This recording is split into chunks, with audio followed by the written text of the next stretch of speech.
as aldeias do campo, as vilas, é difícil nós falarmos de escoamento. Bitcoins. Você sabe o que é? Se não, o Ernesto Bartolomeu explica-lhe tudo daqui a pouco. E é sobre este assunto que lhe falamos a seguir. Uma rede que se dedicava à instalação de mineradoras de moedas virtuais acaba de ser desmantelada em Luanda depois de uma exaustiva investigação policial. Para não ser detectada, a rede utilizava locais fora de qualquer suspeita. A utilização de moedas, até mesmo virtuais, não controladas pelo Banco Central, é proibida. A reportagem com o jornalista Ernesto Bartolomeu. Você já ouviu falar em bitcoins? Moeda virtual ou criptomoeda? Já faz muito tempo que este assunto anda na boca do mundo. Mas, no último ano, as palavras Bitcoin e moeda encriptada ganharam um outro pulso. E se você pensa que isto é só das nações envolvidas, das grandes cidades financeiras e do primeiro mundo, está completamente enganado.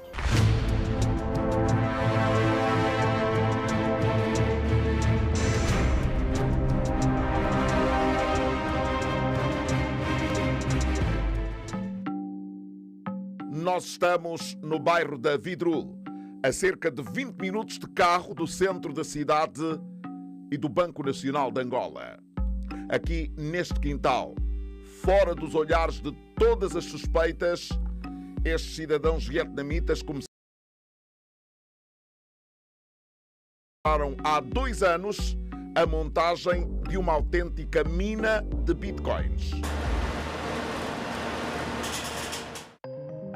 Mas afinal, o que é isso, bitcoins? Bitcoins é dinheiro, como o kwanza ou o dólar. A principal diferença é que não tem nenhum banco ou governo ligado ao Bitcoin. Ele é 100% virtual, ou seja, só existe uma forma de comprar, vender ou transferir, que é pela internet. Com o Bitcoin, você pode pagar bens e serviços.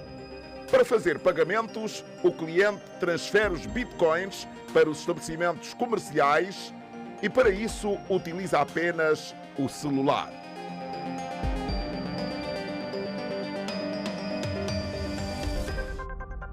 Mas regressemos à mina de moedas encriptadas que os cidadãos vietnamitas estavam a instalar nos arredores de Luanda.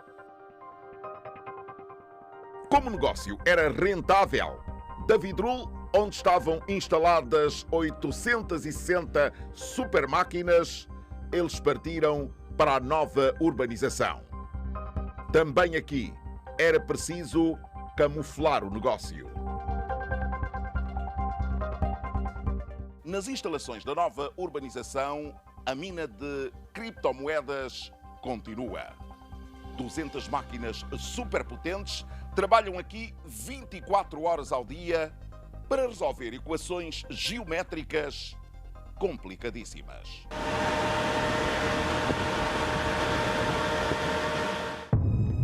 É assim que são geradas as novas moedas virtuais.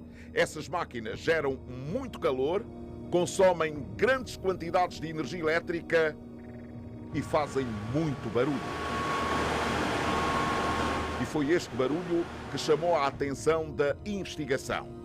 Aqui foram instaladas mais de 460 máquinas, mas o que vai ver a seguir já pode ser considerado como um grande polo de mineração de criptomoeda.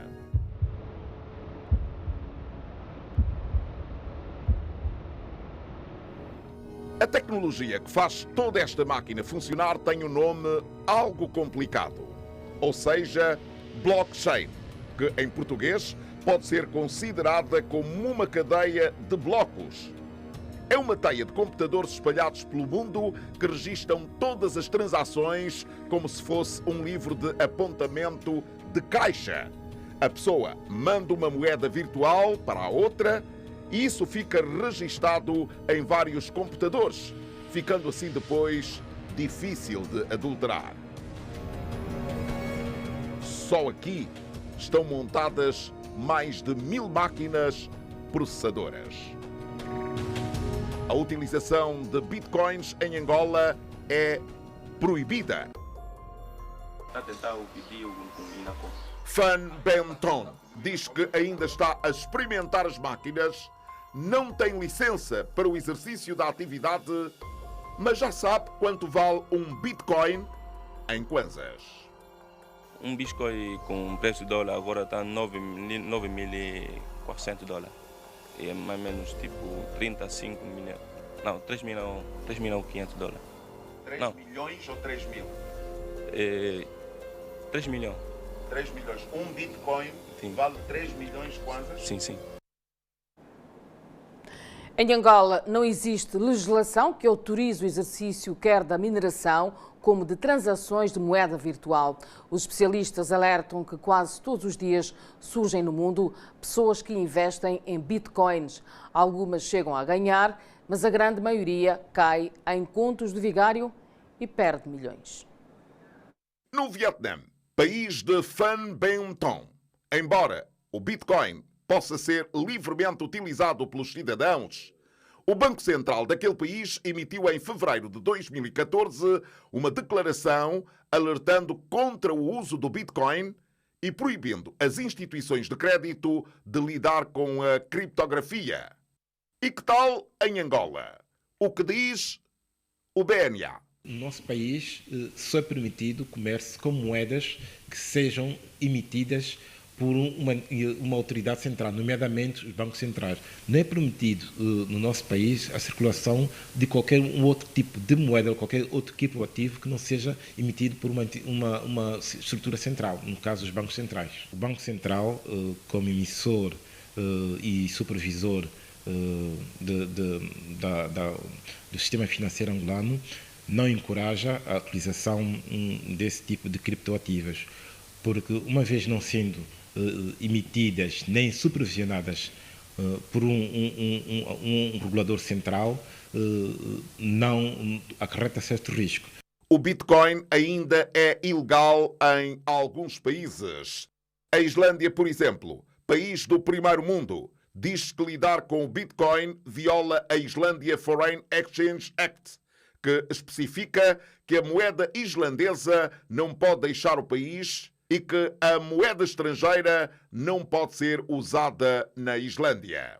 Na Bolívia, é proibido usar qualquer tipo de moeda que não seja emitida e controlada por um governo ou uma entidade autorizada.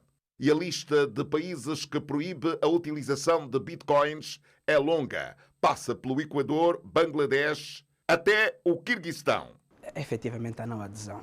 Meik é especialista em telecomunicações e alerta estar-se diante de um cidadão que, utilizando as últimas técnicas, coloca em operação tecnologias que não estão legalizadas, regulamentadas nem autorizadas no nosso país. Se percebermos que estamos a falar de uma solução em que existe um investimento, existe uma infraestrutura tecnológica, existem transações, correto? Estamos também a falar de negócio como tal, portanto, em que o investidor coloca dentro deste mundo da criptomoeda valores que no final devem ter um retorno como se fosse efetivamente um ganho. O que é verdade é que pelo facto de não estar regulamentado, pelo facto de serem atividades que as autoridades competentes não podem fiscalizar ou não fiscalizam,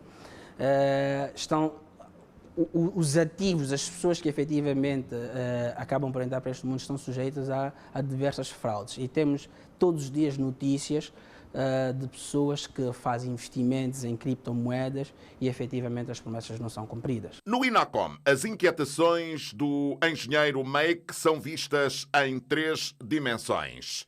A primeira, a de matriz financeira, suportada por tecnologias de informação, que o Dr. Moongo remete ao BNA e que já foram aqui respondidas.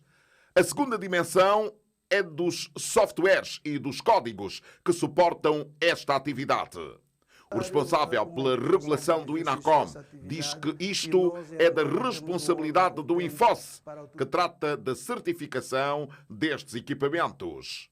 Ao INACOM fica reservada a última dimensão, a da autorização de entrada de qualquer tipo de equipamento ligado às comunicações eletrónicas no país. Naquilo que tem que ver com o INACOM, propriamente dito, é em relação ao material, não é? Nós vamos verificar a proveniência do material, o processo de como este material entrou no país e qual é a finalidade no processo de entrada do material. Primeiro é que se este material, a entrada no país obedeceu aquilo que são os pressupostos ou entrou nos canais de entrada normais. E se entrou nos canais de entrada normais ou não, vamos verificar, e tendo dado entrada nos canais de entrada normal, nós vamos verificar se que neste ato de solicitação da autorização junto ao INACOM, as finalidades em que foram anunciadas são essas em que nós verificamos agora. E se você pensa em continuar no negócio, ouça o conselho do engenheiro Make. Nós temos que clarificar que estamos a falar de uma atividade em que os ativos envolvidos carecem de uma certificação dos órgãos competentes. Portanto, devem ser reconhecidos, os seus atores e proprietários devem estar claramente identificados, as soluções devem ser fiáveis. Como sabemos, a tecnologia é um conjunto de abstração também, em que nós não podemos controlar. Perceber para que fins essa tecnologia efetivamente vai servir, como é que é controlado tudo isso, carece de um trabalho, e aqui um trabalho integrado entre vários órgãos. Portanto, nós desaconselhamos in extremis que as pessoas não se envolvam efetivamente nesse tipo de negócios. E a polícia considera que está diante de um conjunto de ações ilícitas. O Diretor Nacional de Combate ao Crime Organizado disse que está por detrás deste tipo de atividade, que ainda precisa de ser regulada em Angola, pode estar o tráfico de armas, drogas, de seres humanos e até de lavagem de dinheiro. Pedro Fungula pediu aos proprietários de terrenos para que se certifiquem das atividades económicas que vão ser desenvolvidas nas suas propriedades antes de arrendarem os seus espaços. Nós estamos a desencadear esse dossiê com muito cuidado, né? Estamos a estudar o dossiê com muito cuidado, estamos a conduzir essa investigação, integrando, carreando para esse processo todos os elementos que sejam necessários para que nós possamos esclarecer devidamente de que matéria se trata. Promover um negócio entre duas pessoas cujo negócio não tenha o controle de uma entidade intermediária, uma entidade de Estado, pode prover outras ações. Pode aqui ocorrer, por exemplo, um negócio de tráfico de droga, pode haver aqui um negócio de compra de armas, pode haver aqui um negócio de tráfico de seres humanos, por exemplo, troca de valor entre as pessoas, cujo o governo desconhece. Portanto, quais são as pessoas que estão a transacionar? Quem são essas entidades? Portanto, esse é um conjunto de ações que podem, no ponto de vista de polícia, propiciarem realmente ações criminosas sem o controle dos órgãos policiais. Eu acredito que as pessoas devem conhecer de facto as pessoas a quem nós arrendamos o nosso espaço, porque entregar um espaço a uma pessoa desconhecida ou até mesmo conhecida e depois nós não sabermos que a atividade que se realiza no interior desse espaço, portanto, é cometer um grande erro, que quis aqui dizer. Porque, por exemplo, ao verificarmos aquele tipo de mineração, com aquele tipo de equipamento que é montado, e que até próprias pessoas que arrendaram o espaço desconheciam daquele tipo, não sabem de que tipo de instrumentos são aqueles, portanto, é um grande erro. Portanto, eu aconselho as pessoas que, para além de conhecerem as pessoas a quem vão arrendar os seus espaços, devem também depois se informar de que tipo de atividade está a ser realizada dentro desses espaços. Um assunto que com certeza trará novos desenvolvimentos. O general Zé Maria diz